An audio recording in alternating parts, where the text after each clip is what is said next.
welcome to Minutes with M&M. I'm Miss San, this is Mena, and we're happy to have you here. If you're new here, we talk about TV shows, share thoughts and opinions and all of that. And if you're not new here, then you already know the drill. As you can see by the title, this video is about Hacks. It's a HBO show that's really great, actually. So they just wrapped up the third season and we have a lot of thoughts. So let's get right into it. I love this season. I laughed a lot. I feel like we've watched a lot of comedies in like last couple of months. I don't know if it's a strike or what, and we keep being like, oh god, this show is so funny. But Hacks really is hilarious. It's been that way since the first season, and this season they just take it to a whole new level. Similarly to some other shows, we've just been having cameos. Hello, President Fitzgerald Grant, you're beautiful. But I feel like the big thing throughout the entirety of the show is Ava and Deborah's relationship. That's like the crux of the show. And this season got me in my feelings from beginning to end. Yeah, it was a roller coaster because like I just feel like Ava needs to be let go, and like she can find other comedians to write for. She can find like other jobs that she loves. I think she just is somehow attached, and it's like, I don't know, some sort of thing where like when someone's mean to you but then they treat you special sometimes, so you like the special times are so much more special to you than like other things, so like you hold on to that like, oh, you know, but she called me when she needed me for this, or like, you know, she tells me about all these things, but in my mind I'm like, no, like she treats people like shit. Like, I don't know, it was hard watching her like uproot her life this season for Deborah, because I just knew that Deborah would do something to fuck her over, and that's what happened. You just described the abusive relationship. I want you to know, like the bad is bad. It's that's what their dynamic is. And the thing is, like, to be fair, Deborah does not present herself as anything other than what she is. She's very clearly like, I'm out for myself. I'm a shitty person. It doesn't make it okay. But Ava, you know, if you go back to season 1 when Ava met her, she's like, oh my god, this woman is awful. And I think it's so interesting for her character and also us as the audience. It's just kind of how quote unquote lovable Deborah is despite her flaws, because I am rooting for her, not necessarily in her dynamic with Ava, but when she talks about like being a woman in the industry and the things that have held her back and fuck her ex-husband, like it seems so unfair that she keeps having these moments of almost greatness that get taken away from her. And one of the things this season was her kind of getting quasi-canceled. And let's be so clear, it wasn't even like a real canceling. It was like one college school was kind of upset with her. But that being said, when she was resistant to apologizing, although part of me was like, oh my god, just apologize. I fully get her frustration where she's like, I wasn't the only one saying it, and I wasn't even saying the worst of it, but like, it's bad for me. And I really appreciate Ava being like, I'm sorry, but you said those things and those things were bad. Like, yes, you shouldn't be the scapegoat for that period of time, but you also shouldn't have said those things. And one thing that I love about Ava is the part of her character that shows growth and like being open to hearing things. So that episode and the episode where she gets to play cards with those guys that she wanted to always get in with, and then they were saying biphobic things and she was like, oh, god damn it, I have to say the right thing. That those moments I think are the things that make us and Ava kind of root for her, because like underneath all the awfulness there's like a kernel of potential there for her to Very be ridiculous. and I want that so bad. I want that to be who she is all the time. Yeah, no, I want that for Deborah, you know, but I don't want, Ava doesn't have to be there for it to happen, right? She's not your therapist, and you can't just use her as a compass for everything that you want to do. Like, I'm so sorry, like, because like, okay, if you were with someone who, I don't know, like, let's say, because like Ava is queer, and because she got closer to Ava, she started to understand the experience a little bit more. But your manager is also black. Like, there's just so many other things where it's like, to me, I'm like, I'm happy that you stood up for these set of people in the midst of your friends or whatever, but like, that's what it takes. I don't know. To me, it's not that impressive, but like I feel like the bar is so low, like any small thing she does. The bar is low, but it's still impressive me because of her age and where she's coming from. Like, I'd love it if people were constantly evolving and doing better, but we're not. And people get stuck. Like, you turn 30 and then you just don't even develop as a person anymore. And that shouldn't be the case, but that's just like how people are, and it's shitty. because, like you said, there are other people in her life. Like, she loves Marcus, and that wasn't enough for her to, like, really question herself. Because to her, she's like, because she loves gay men. So to her, she's like, I'm not a problem. And, like, even her daughter, and I feel like her daughter is a perfect example, where it's like, this babe has been begging for your love, affection, and better treatment for her entire life. And it's until Ava came into her life that she's become a marginally better mother. And I don't know what about Ava has changed her. I mean, it's a TV show, you know. These people come into each other's lives and they make them better. I'm gonna take it. I just feel like it always upsets me when people act surprised when the people in their lives are not as close to them. Like, it's like, okay, like you said, she's unapologetic about who she is. Then why are you surprised that your daughter is close to other people than she is to you? Like, what's the surprise there? You might know something, but seeing it still feels differently. That being said, I envision, hopefully the show doesn't get canceled, that we're going to get to an end place where Ava fully, like, completes herself as a better person. So let's just, spoilers, if you somehow haven't finished the season ends with Deborah fully betraying Ava and picking her career over her when she did not have to, which is the most important part to me. And it sucks so bad, and I was so upset, and I am so angry, and I want Ava to stand up for herself. But I think that this, like, is going to be a block for, like, huge, like, character development for her. Like, I think this will be, moving forward, the worst thing that she does. Like, she has, like, this is the bottom, and she will have to, like, be a better person. I love your optimism. I just feel like that's where we're going. I love your optimism. This is not the worst thing that she would do. You think she's gonna do something worse than the worst thing she has done? No. Honestly, the other things that she's done to other people haven't really bothered me. I'm not going to lie. Because we had the whole thing about her sister complaining about moving their parents. I'm so sorry. Guys, I'm never going to forgive her sister. And anything bad that she does to her sister, I'm so sorry. Okay, she didn't do it to the sister. She just did the thing that is I'm just kind of to the sister. Like, because if she was an only child, then what she did isn't wrong. Like, you can move your parents anywhere. Mm-hmm. So the only person she's actually hurt with her actions is her sister. Although, next time, don't marry my husband. Besides the point, I feel like there's going to be a redemption, obviously, but, like, also just what Ava said to her in the fight is, you would never do that for me. Like, you would never put me first. And I think that's what Deborah's going to do at some point. Hopefully next season, because I'm not trying to watch a 3-season arc of Deborah slowly becoming better. Let's wrap it up. But I think she is going to put either her daughter or her granddaughter, but realistically Ava, because she's the main character, first in a big way that will let us know she can see outside of herself. And I want to believe that. Because right now, she doesn't even know Marcus wants to quit. Side note, the scene of Marcus telling the other team member that she wants to quit, and he drops to his knees and starts begging, relatable. When only one person on your team is carrying all of the project work, and if they leave, you're screwed. Very bad. I'm excited to see that. But on the other hand, for Ava, because I feel like I focus a lot on, like, Deborah and her character growth, Ava's character growth is going to be growing a spine, standing up for herself, and, like, not making silly decisions to the benefit of Deborah. And I think the way the season ended is a good first step. I love her blackmailing her. I love her being like, fuck this, I'm gonna put myself first, I'm gonna do what's great for me. And I'm excited to see the rivalry play out between them, because you guys love each other, just forgive each other. But, like, first, Deborah has to show atonement. Maybe I'm someone who holds grudges a lot. I just know. I don't want them to forgive each other. They don't have to be friends. They don't have to be buddy. They can just be colleagues. So I will accept that too if it's done well. I like their friendship. I'm a loser. And it's so funny because if they never be friends again, was that even proper English? But you know what I meant. And we had never seen this on screen, and the show started 20 years from now.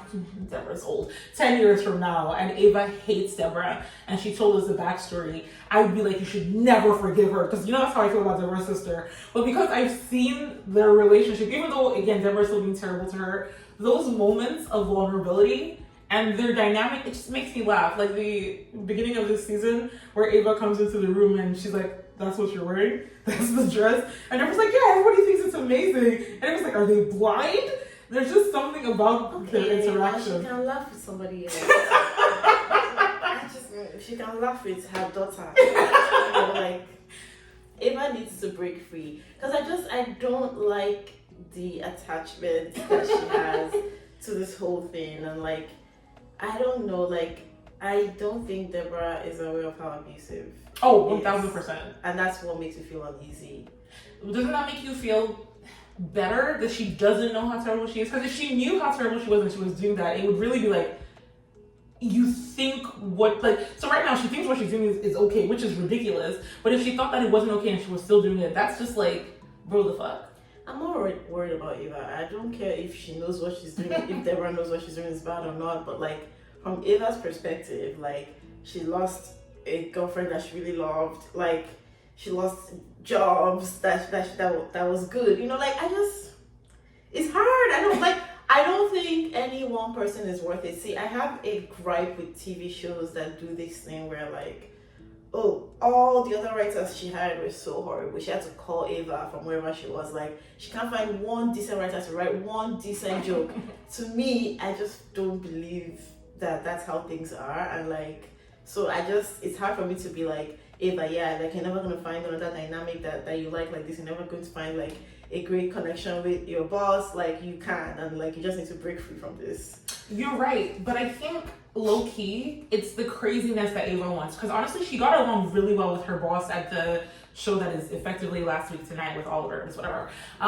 Like, they were able to have like mature conversations. He wasn't insulting her. He was, praising her. Even the first time we saw them together when he came to her office. So I don't think what she's looking for or what she gets. That's why I said she needs to go and like figure out her life. No, I agree. From Deborah.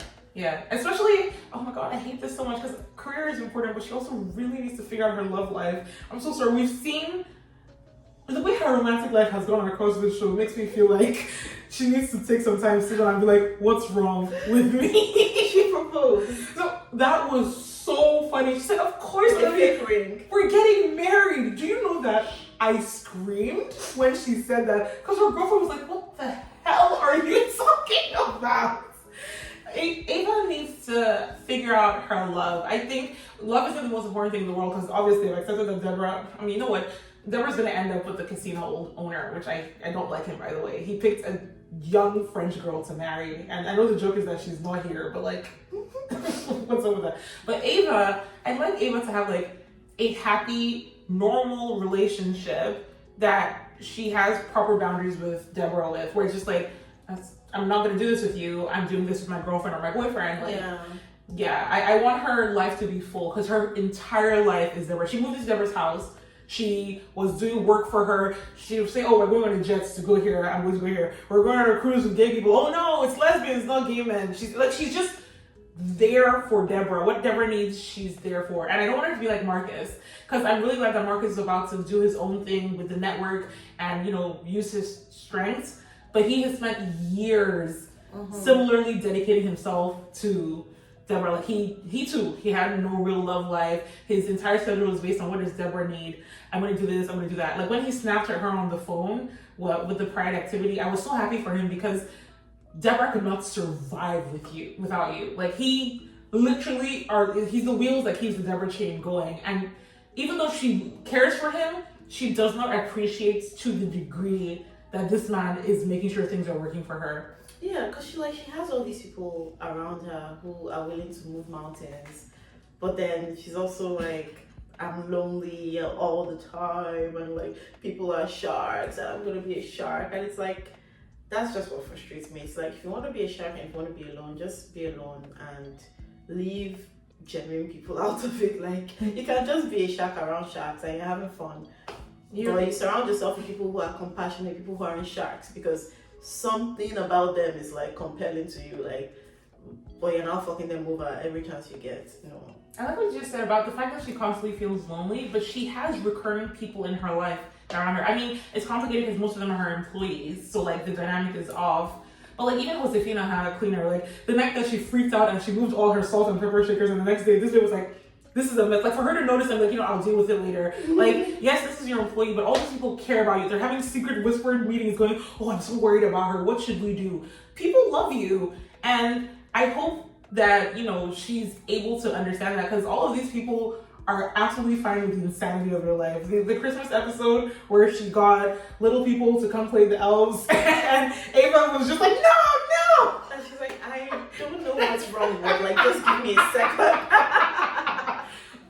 And I think that's what's difficult for me, is that obviously the things that Deborah, like, these things are bad things, but the way everyone else in the show is kind of going with it, I'm like, okay, maybe it's not so bad.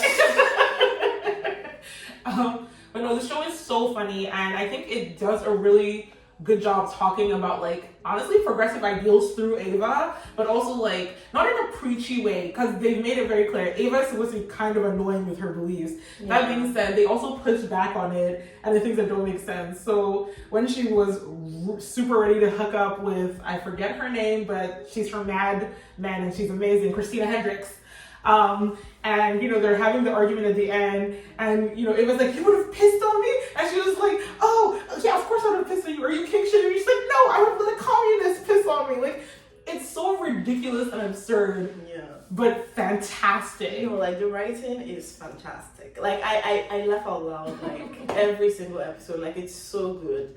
Like, the episode when they got lost in the woods, honestly, that was, like, my favorite episode, because, like, I enjoyed the conversations they had all through, and then, this show just gets a lot of things right. Like, that thing where, like, shows, like, make up obstacles that, like, don't make any sense? Like, when her phone got knocked into the water, I was like, oh yeah, like, that sucks. And when Deborah was like, I don't have my phone, I was like, that makes sense. Like, you don't have your phone and now you're in the middle of the woods. But I don't know, when shows do a thing, I'm just like, please, how did you get here? Like, this doesn't make any sense. You mean none of you, like, but it just made sense how they were stranded, and like, I was scared. So like, when they say I screamed, no, but I keep thinking in my head, why are you doing this to me? I don't even know you. No. Oh my God, no. Like, it's so funny. It's so funny. Like, I'm really excited to see this show going. I don't know how many people are watching this. I feel like it's not as popular as it should be. Like, I know I've seen like a good, like, there are a lot of, I know that it has a big, like, lesbian fandom. There's a big, like, which I love, but I need more people to watch it so we're guaranteed more seasons. All of the actors there's not a single person who's acting like, yeah. And they do a good job, like a fantastic job of moving the narratives in a small number of episodes, because, we get maybe this season, I think we only got 9 episodes even.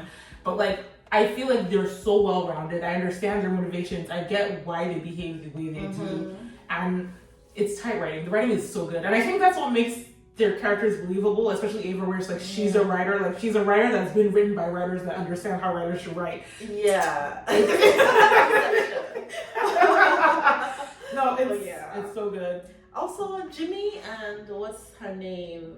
Oh, Jimmy and Kayla? Yeah. What do you feel about the entire shtick? I said that I don't like Kayla. I don't like Kayla. I don't like people who are bad at their jobs. It's not funny to me. You're putting everybody in danger. I don't think she's bad at her job. Does she do a few things that are unorthodox? Yes. But she is very think outside the box. Jimmy was like, oh, I guess she doesn't get late nights. Oh, let's just go. And Kayla was like, no, we can find death on this person. We can get him out. See, she thinks outside the box. And I like how at the end, Jimmy finally accepted, like, okay, you're not good at admin stuff. When I ask you to book meetings, you don't book meetings. But you're able to be like, let's go play tennis with this woman because she will respect you more and things like that. So I'm hoping that next season, like, they work well together when he knows that, okay, she's gonna get an assistant that can help with like the admin stuff. But in terms of like her ideas and doing things outside of the box, then that's where she shines. I really hope so. I truly hope that is correct, because she is insufferable to me. And sorry, her whole speech about everybody thinks I'm a fuck. I'm like, yeah, because you're a fuck up. She isn't. Give her a chance. And also, I'm so sorry, ideas aren't enough. Like, because you have ideas and then Jimmy has to do them. Like, she was like, oh, let's play pickleball, but Jimmy is the player. She's like, oh, let's go to this guy's house on Christmas Day. Jimmy's the one who now has to invite him to his family house and read the whole book in 3 hours and say you're a good writer. Like, okay, you have those ideas are good. People are paid to sit there and have ideas. Ava is paid to sit there and have ideas. I'm sorry, she's paid to write. She's writing. Yeah, but a huge part of it is ideas. Okay. I just feel like I know she's supposed to be a comedic element of the show, and it's supposed to be a joke. Oh, she's a nepo baby. Her dad just gave her the job. But all I can think of is all the way more talented people who could be doing this job without double booking people and getting like that was a huge mess up. And everybody was just like, okay, I guess you made a little mistake. That was really. Some people can make mistakes. Oh my god, I hate her. I hope her entire personality changes next season. I hope next season starts with her being like, hey guys, oh my god, now that I'm a manager, I know what I'm doing. I got an ADHD med, so now I do things the way I'm supposed to. And I don't make inappropriate sexual harassment jokes towards Jimmy, because that's also not funny to me. I don't like her. Wow, so it's a crime to have ADHD. ADHD's not a problem. I'm just hoping that just fixes her. Well, we'll see. I actually find her funny. She does things to move the story along. You know what? Fair. The story does move because of things that she does. I do really like Jimmy though. I think it's so great how hardworking he is and how much he cares about his clientele, because he's similar to her in the sense that his dad was somebody in the industry, so he could have been just coasting but he's not, and I like that. Yeah, me too. Yeah, I'm happy for all the characters. I'm so sorry. I just remember that Marcus hooked up with one of Debbie's little Debbie's, and he's in bed trying to steal Deborah's number. I want to see more of that. Like those random side things that don't necessarily move the story forward. Yeah. But they're just so funny. Honestly, I feel like I didn't see enough of Marcus this season. Me too. I really enjoy every single scene he's in. I'm like, I would love to see that actor in other things as well. Same. I don't know. I haven't seen him in anything else, but he's great. So more of Marcus, please. Basically, it was a great season. I was very happy with it, especially because I feel like it was a really long time between season 2 and season 3. Yeah, it was. So fingers crossed, we're getting a season 4, and fingers even crossed her. It's soon. I don't wait 3 years to see more. Exactly. Anyways, that's the end of our commentation. If you haven't seen the show by now, we highly recommend the show. It's so funny. If you're looking for something funny, chill, and well done, and not in a tacky way at all, give it a chance, and we'll catch you on the next one. Bye. Bye.